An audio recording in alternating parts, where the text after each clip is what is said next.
Hello, everybody, and welcome to Livingstone. This is our podcast, Welcome to Livingstone, where we talk all things Livingston County. My name is Don Putkela.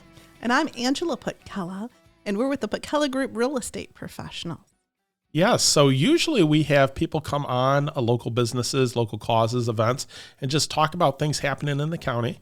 But every once in a while, we take a step back and we talk about real estate because that is our profession. We are realtors. It is. Yeah. Yes. But it's so much fun just in terms of connecting with people in our community and to present our community to those that are here and those that are thinking about coming here. No, I love it. I love all the guests that we have in to just talk about, and they surprise me every week with the different businesses and the different things going on and how much people put into the community. Absolutely. That's why we love living here and working here and just being part of it. Yes. And speaking of that work, so we're going to talk about real estate a little bit. And what we're going to talk about today is real estate, and it's kind of financing non-real estate a little bit. I wanted to talk about appraisals. Yeah. Well, because it affects a buyer hugely, and it very much can affect the seller. Yes. And if you're doing a refinance, it affects the homeowner. Yes. Right. So it's this aspect of financing, of getting a loan for your house or for getting a home equity line of credit for your house or a HELOC or a refinance, that the bank comes in to determine what they think the value of your home is. Right. Isn't it interesting that, through the whole real estate process, there's not one pinpoint value, right? A lot of times people might look on Zillow. That's frequently not correct, by the way. But, it's all the different perspective, the perspective of, what is the house worth to the homeowner, to the seller, to the buyer? But in this episode, we're going to focus on how is it determined how much the house is worth to the bank. Yes, 100%. Because, you brought up a good point there. So you could be listing your house and there could be a lot of demand on it, and a buyer comes in and they love the house and they say, I'm going to offer $60,000 over asking, right? Yeah. But if they're not cash and they're getting a loan, it doesn't matter the number that they're offering. While it's important, what's more important is what the bank has to say about that number. Because if they're not willing to lend it to them, right, then you're smoked. Right. Basically. So what an appraisal is when you are financing your loan for your house, or you're trying to get an equity line of credit, which is another loan on your home.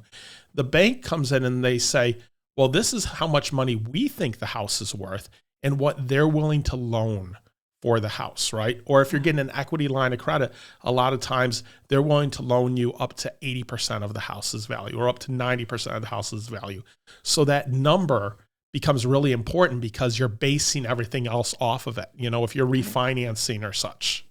Right. Not many people are refinancing right now. Those interest rates have gotten kind of high, but we are definitely seeing people getting those HELOCs. Yes.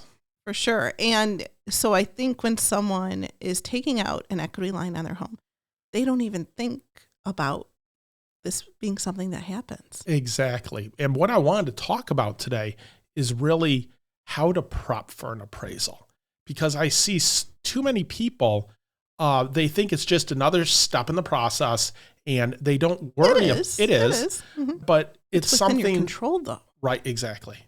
If you prep for it, you have a much better chance of success. And if you're looking to get a HELOC, you want that number to come in as high as possible. Right. Right. When you're selling your home or you're buying the home, and let's say you put an offer in for $410,000, as long as that number comes in at $410,000 or higher, it's nice to have equity, but it doesn't affect the numbers. Right. As long as it comes in at least value. Now, if it comes in below, it's definitely a conversation, right? But what I think people don't realize is how subjective that number can be sometimes, because a home can be completely trashed, like just awful, like, messy to high heaven, and you can't see through it to see that it's really a beautiful home. So that's something that it shouldn't affect your value, but by all means it can. And that's exactly what I wanted to talk about, that first step being maybe the deep cleaning step, because, beauty's in the eye of the beholder, right? Mm-hmm. And when we're talking about an appraisal, it really has to do with putting your house in the best possible light so that you can get the highest value possible. And there's a lot of things that go into that. So we're going to talk about comparable homes in a few minutes. But since you talked about, cleaning and clutter and how the house looks, let's start off with that. Okay, so when you are prepping for an appraisal, it is really important that your home is clean. Absolutely. Even if you're a seller and you've already found your buyer, they've offered, above asking, whatever, you think you're home free, but not necessarily. That buyer's going to need your help to make that house look just as beautiful for the appraiser as you did for them. Right. So that's why when we have our sellers, we talk to them about don't start the hardcore packing till after the appraisal. And it's not because I'm worried about the appraisal. It's because I want the appraisal to go as smoothly as possible. And I want that house to be show ready still. Yes. For the appraisal. So if you're looking at refinancing, having your house clean and extremely decluttered is important. Right. So that way it shows well to the appraiser even. Exactly. Because we all have walked into houses that's a 2,000 square foot house and it doesn't feel like a 2,000 square foot house. Right. So perception is reality. And that's one of the things I really want to key in on here with an appraisal is perception is 100% reality. The appraiser sees what you show them, right? And they do an amazing job and they're pulling comps and they know what the values are and everything. But those little differences in the house make a huge difference if you're presenting it in the right light. Because realistically, in terms of a value isn't a dollar amount until it's sold. But prior to, it's kind of a range. It's subjective. Yeah. So you really want to be at the top end of that range, unless, in the case of a divorce, you want it to be at the lower end. That happens with people too. Yes, but even there, they want the most value possible. Yes. I get it though. So what you're looking at there is that deep cleaning and that decluttering to allow the home to show in the best possible light. The idea of making the space as large as it can be. So, when we've gotten appraisals on our houses, we've gone through all the steps. Now, when we moved, it was a whole different kind of appraisal because we had the house show ready and we were doing everything that we've ever told a seller to do to their house to make sure that our house showed in the best possible light and could create the best demand for our home. You were really good about that. You said, hey, I'm holding, our clients' feet to the flames to say, these are the things you need to do. What kind of realtor would I be if I didn't do them? So we sat down and made a whole list and doggone it, he did everything. He was pulling things out of the cupboards so that way. The closets appeared bigger. Yeah, well, yeah, and all that. It just, yeah. But for a refinance, for an appraisal, that decluttering is important. And making sure rooms have flow is important. Making sure that you're able to highlight them in their best possible light. I think fireplaces are really interesting because there's people that love their fireplaces and there's people that never use their fireplaces. And the ones that don't use their fireplaces have furniture in front of it sometimes. And you walk into the room and you're like, this is an amazing room. And you're not highlighting the best aspect of the room and it's lost. Right? Because an appraiser will give value to a fireplace, whether a buyer is interested in it or not. Right. So to back up a tiny bit, let's talk about what an appraiser is supposed to do. So what an appraiser does is they come in and they look at the comparable homes in the area that have sold in the last 6 months or a year. So they're looking at what is comparable to your home out there that is sold and what are the values of those homes, right? So they're trying to stay in same number of bedrooms, similar square footage, similar style, 100% in the same school district, right? And by style, you mean ranch, colonial. Exactly, right? By level, yeah. Yep. And if they can stay in your subdivision, they're going to stay in your subdivision. If you're rural and you're on 5 acres, obviously they may have a harder time finding something on 5 acres, so they'll expand out some of the other stuff, right? But they want to stay as tight as possible. So people will say, well, my neighbor down the street sold for $70,000 more than my house just appraised for. How did that happen? And I'd say, well, your neighbor's home was 300 square foot bigger, or your neighbor's home had a finished basement and you didn't have a finished basement. It was built 3 years ago and your home is 40 years old. Yes, that happens as well. Oh, it does. Right? So what we do is when we're prepping for appraisal, we do the exact same job as the appraiser does. We pull in all those comps and everything. Now, as a homeowner getting a equity line of credit or refinancing, obviously you don't have access to that information, right? Right. But you still have an idea of what you think your house might be worth. Maybe you're looking on Zillow, which you said isn't always accurate. They're getting better, but they're not always accurate. Sometimes they're pretty far off. But again, you're just trying to get the best possible value you can there. And things that become important are, what have you done to the home? What are the improvements that you've put into the home? And are you making sure the appraiser knows about those improvements? Absolutely. Having a list prepared Right. really goes a far way, especially even in terms of if you know the year that you replaced that furnace, the roof, Exactly. the other things. Well, that's the interesting thing. People will say, well, I put on a new roof. It cost me $50,000. Is that going to increase the value of my house $50,000? Well, no, it's not, right? But it is going to have an impact, because if your roof is 20 years old, they're going to take value away from your house because they know the roof needs to be replaced. Right. Right?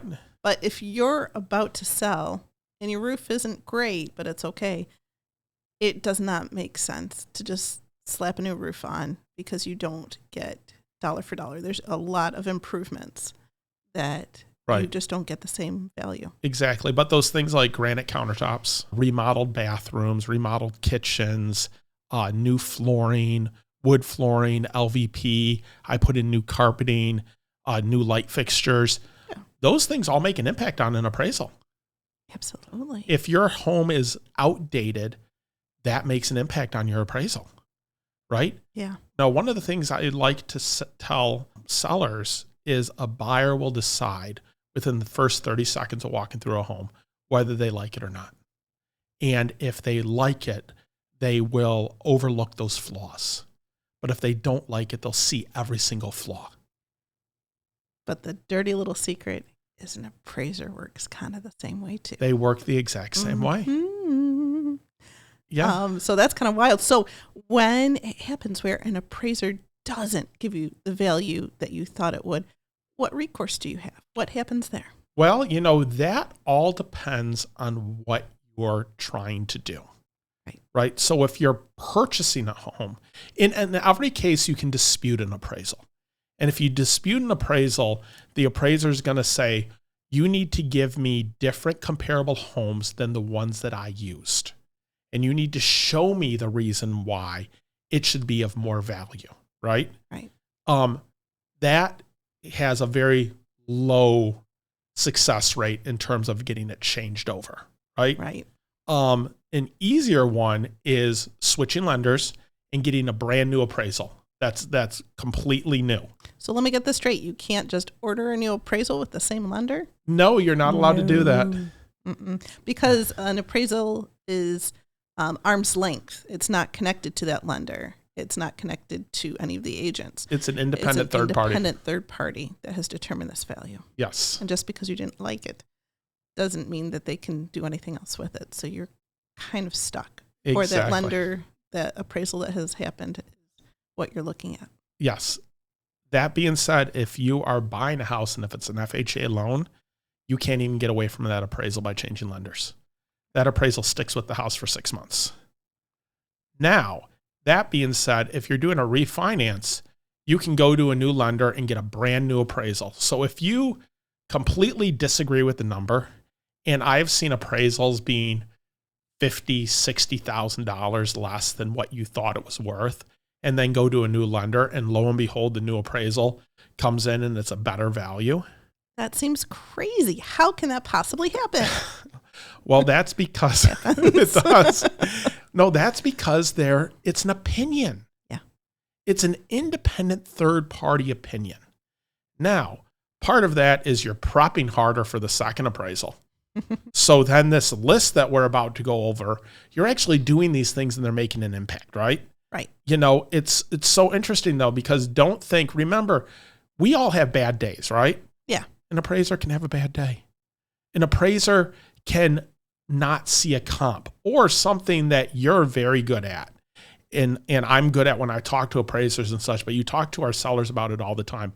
If there's a distressed property that is a comparable, you need to let the appraiser know about that. Honestly, and why not use it. Okay. So in our old neighborhood that we did a ton of business in, there was a comp that looked wonderful on paper and on the computer. And so the appraiser would see that and know that. But that house sold $40,000 less than it should have.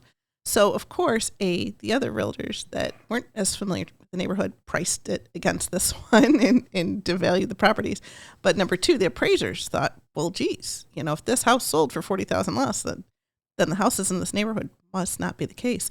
Well, we were able to make a case to the appraiser to say, look, what you didn't see is that this particular house had a heavy smoker in it, and the whole house reeked of smoke. And so that hugely devalued the property. So the neighboring house shouldn't be affected by that just because they had a neighbor with a distressed property.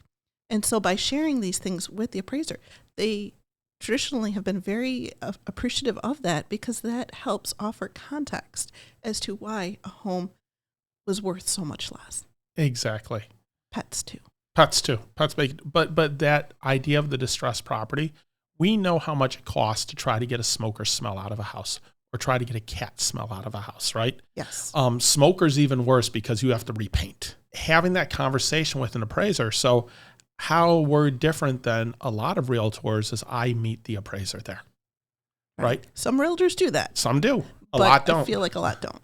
Right. But I meet every appraiser at the house and I walk them through the house and I talk to them about the value of the home and I give them a list of all the improvements in the home and I tell a story. Remember, when you are getting your home appraised, if you are a seller, if you're a buyer, if you're a homeowner and you're refinancing, you're telling a story about your house. Make the case. Make the case for it. List out your improvements. Declutter your house. Clean your house. Have it show ready as if your house was ready to go on the market, right? So when we get an appraisal done, I will tell people, listen, you need to get rid of all this clutter and all these boxes and everything in the basement, because if the appraiser comes through and they see that there's no room in the house, you have a small house, right? Now they're going to do the comps and everything. But remember, if you're looking to get $10,000 over asking, when your agent came through and they said, hey, this is what the house is worth, if the offer's $20,000, $30,000 more than that, then all of a sudden we're stretching on the appraisal. And it becomes that much more important to tell a good story, which is there's a lot of room in the house. We've made a lot of improvements to the house. It's got good feng shui. Its curb appeal is amazing, right? Right. This house is worth this number of dollars. Right. That landscaping becomes important, right? Yeah, all the little details. All the little details. And I had on here, lighting is really important. Make sure you turn all your lights on when the appraiser comes in. Absolutely. That's such a simple little thing. But right. By them not having to turn on lights, everything being well lit, bright, allows them to move through more quickly. They do take photographs, by the way, of the home. I don't know if people realize this. Yep. They measure every room of the house. You get to finally find out what your true square footage is, because please understand that sometimes the public record is wrong. It does happen. But you need to have that official backup. We have had people before, as we went to list the house, and they said, well, my house has 2,800 square feet, but the public record has it as 2,200. And if we have some kind of backup for that, then we can list it at it. But just because you think your house is 2,800 square feet doesn't mean that it is. Basement square footage does not count. Correct. I don't care how well finished your basement is. I don't care that it's a walkout. It does not count as official square feet. Is it important? Yes. It is, but it's below grade. Right. So that's the difference. If you want to know what it is, what can be counted and what can't, it gets counted in a different way. But if it is underground, if it is below sea level, not right. Sea level, but below the entry level, then unfortunately it's not part of the square footage. It's not part of the official. Square footage. And there's some differences if you're in a bi-level, tri-level, a quad. Fair. And we're not going to get into those small differences and everything. But just understand your finished basement is important. But when you're looking at your square footage, it's not part of the official square footage. Correct. Right? So one of the things I wanted to talk about is that whole idea of real estate being location, location, location. It makes an impact on your appraisal as well.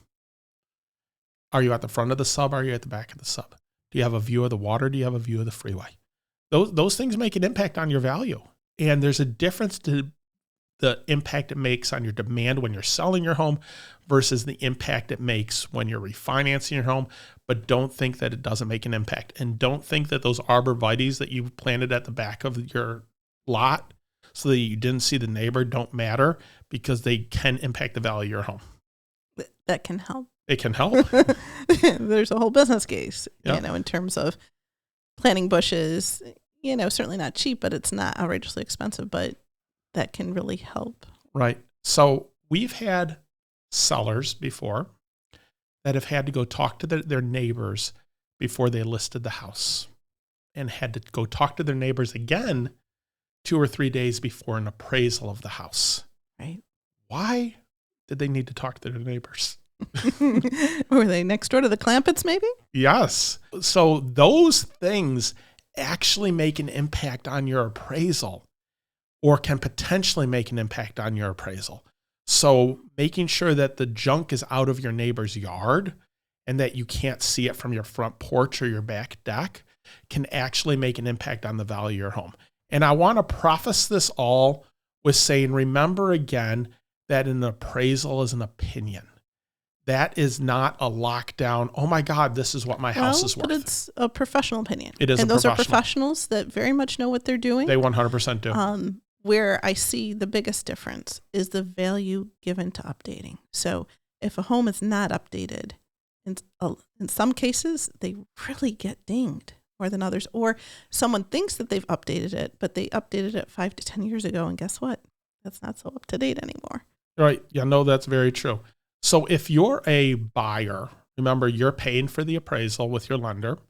You're not paying for that appraisal till after the inspection is done, and then the appraisal happens. Your agent has nothing to do with that appraisal. They can't talk to the appraiser. They're not meeting the appraiser. It's at true arm's length. Right. Right. If you're a seller, you're not the one paying for the appraisal, but your agent is meeting the appraiser. It is very important to you that the home comes in at value, because you don't want an issue afterward in terms of having to negotiate that difference. So all parties have a vested interest in that appraisal coming up at a good value. Right. Because when it doesn't, what happens in the middle of a real estate transaction sale? If some house does not appraise. Well, at that point, that's a negotiation. Right. If the house does not appraise for value, the buyer has a right to walk away at that point, get their earnest money deposit back. Now, I would say over 90% of the time, the two parties are able to come to some sort of agreement, right? Right, because they still want to buy the house. They do. And we've had appraisals that came back and it was so far off that our advice to our client was to switch lenders. Right. Like we do not agree with this. We will try to dispute it, but it's so far off. Let's try a new lane. But in the cases, people would offer above asking. In some cases, lo and behold, it appraises for what it was listed at. Yes. And the buyer offered well above asking, but they don't have the extra cash. So generally speaking, it's either the buyer that's coming up with the extra cash.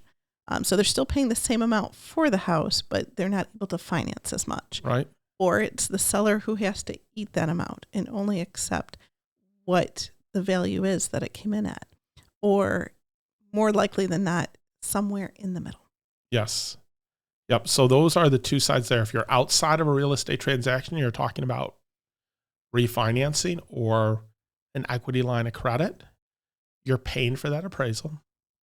And the only way to get around it is to dispute it or to go to a new lender. Understand it's okay to go to a new lender. It's okay to say, okay, I did not agree with this. I'm going to pause 3 or 4 months and then I'm going to try it again. The value could change and such.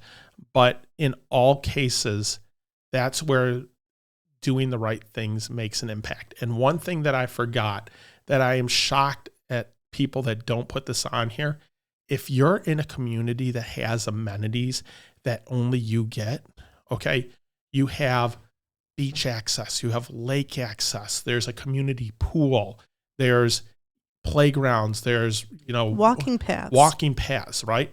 All of those things are important things to let your appraiser know about, because sometimes if you don't tell them, they're not going to give you the value. Right. And you're paying for it in your HOA dues anyway, right? So you may as well get the benefit for that. Right. Don't just take it for granted.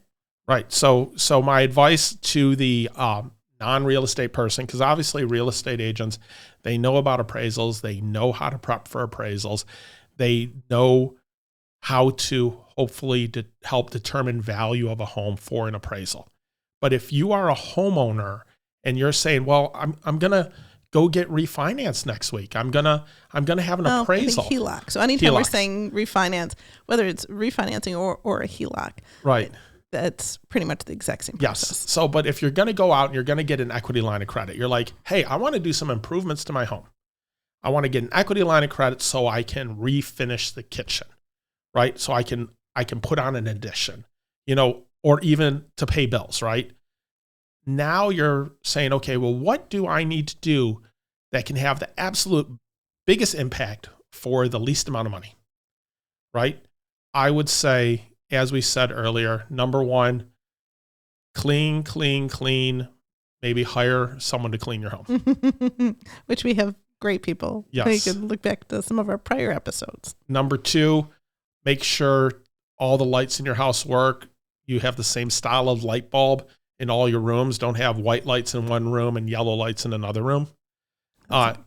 Number three, make sure that your furniture makes sense, that you can walk from one room into another room, that the rooms feel as big as they do. It is amazing the rooms I go into that, like, this is a 14 by 16 room and it feels like a 10 by 10 because there's so much furniture. Yeah. Right? All of those things make an impact on your appraisal. Have a list with you on the counter that you can give them that says, hey, these are the things I've done to my house while I've been a homeowner. Those things add up. The improvements you've done, the repairs you've done that have cost you money, the new roof, the new hot water heater, the water softener, the new flooring, all of those things make an impact. You put a new insert in for your gas fireplace, that makes an impact. Remember, your appliances are fixtures to the home that stay with the home. The money you spent on that new cooktop, that, dishwasher, all impact the price of your home, right? Technically, I think it's not supposed to, but realistically, what we see in practice. But what I'm saying is those little things those little impacts can add up to a big impact in terms of the perceived value of your home and the chance of getting a good appraisal versus the chance of getting a okay or not good appraisal. Right. Because realistically, if you leave wet towels on the ground and there's junk all over the counter, and because it's not just that appraiser themselves as they go through, they're taking their photos, but it's their office that reviews everything. Right. And make sure the appraiser's comfortable. So if you have big dogs that are jumping all over the place, put the dogs in a crate, put the dogs out in the yard, give the dogs to a neighbor during the appraisal. Make sure the appraiser feels comfortable. They're able to do their job in a nice atmosphere where they don't feel bothered, right, and they're not rushing through it. I've had some thank me before to say, boy, thank you so much for making sure everything is clean. Exactly. Because that way, when you get that, it can have an impact. Imagine you go through all this work and you're like, hey, I thought my home was going to be worth $325. The appraisal came in at $350. And now I have, $25,000 more available on that home equity. Right. Right. Or I thought my house was worth $350. It actually came in at $350.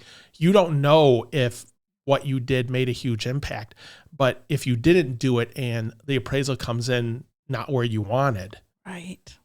Imagine if you had done a big difference. Exactly.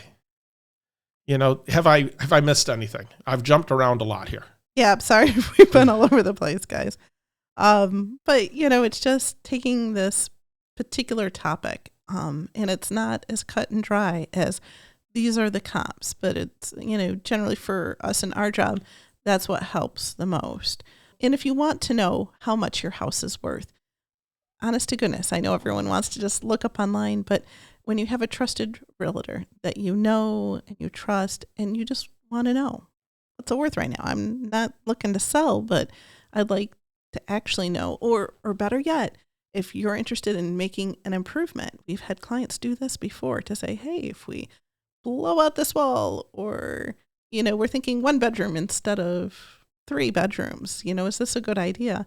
Then talking to your local trusted realtor can let you know what kind of impact those in value, those improvements would make. 100%. I love helping people out. I know myself, we have no problem sitting down talking to someone to say, hey, we're thinking about doing these improvements, or we're going to be going in to get a HELOC, right? What do you think our house is worth right now? Or what can we do to improve that in the short term? Right. Right. Because those little things, like we said, make an impact, and having a outside opinion come in, you see your house in a different light than everyone else sees your house. And here's the interesting one. How many of us have in our lifetime gone on vacation and then come back and been like, does my house really smell like this? Right. Right? Yeah. You don't know. And maybe it's even a good smell. Maybe your house always smells like candles, right?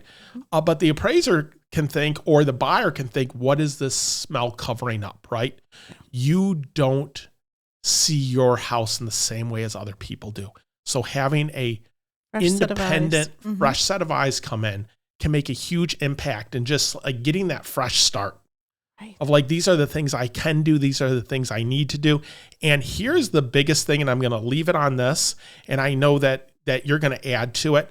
How many clients have we had that went through the list of all the stuff that we had them do to get their house ready? And then they're like, oh my God, is this really my house? Why didn't my house always look like this?